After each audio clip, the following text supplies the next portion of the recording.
हं. तर आम्ही आलो आहोत पिहूची कटिंग करायला. पाहू शकता तुम्ही, पिहूची कटिंग खूप वाढलेली आहे. हे बघा, खूप वाढलेली आहे म्हणून काय बघू शकता. तिनं हात दाखवते बघा. इथं बघू शकता तुम्ही, तर असं जुन्या ह्याच्यामधली सायकल वगैरे आहे, झाड आहे.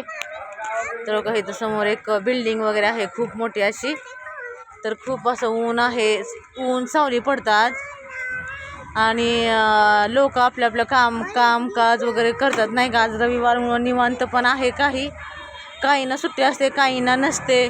काही जण घरात असतात सुट्टीचं, काहीला काम असतं. तर हे बघा, आम्ही आलो आहोत बाहेर ना. तर इथं समोरच रेल्वे स्टेशन आहे पुढं जरा. आणि इथं मस्त असं झाडाखाली आम्ही सावली खाली बसले आहोत.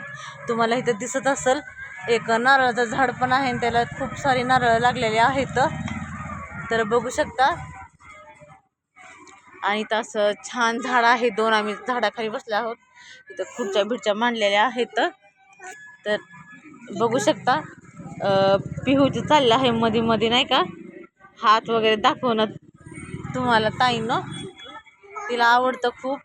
रस्त्यावरून गाड्या घोड्या पण चाललेल्या आहेत. म्हणजे आम्ही कसं आता गाड्या चाललेल्या आहेत, पण आम्ही पहिल्यापासून ते गाड्या घोड्या म्हणलेल्या तेच माझ्या तोंडात आहे. तर बघू शकता. चला, असेच माझे व्हिडिओ पाहण्यासाठी लाईक करा, शेअर करा, कमेंट करा. काही मुलं वगैरे शाळेची सुट्टी असल्यामुळे खेळायला वगैरे जात आहेत तिथं साईडनंच. तर बघू शकता. आमचे तर काही म्हणजे घरातले बऱ्यापैकी कामं झाल्यात, बऱ्यापैकी आहे. तरी पण म्हटलं आज कटिंग करून यावं. त्या दिवशी म्हटलं होतं की तुम्हाला मी कटिंग करायची आहे पिहूची, पण काही पिहूने काही करूच नाही दिली. तर आज मुहूर्त झालेला आहे. तर चला, भेटूया परत. सपोर्ट करा, लाईक करा, शेअर करा, कमेंट करा. तर चला.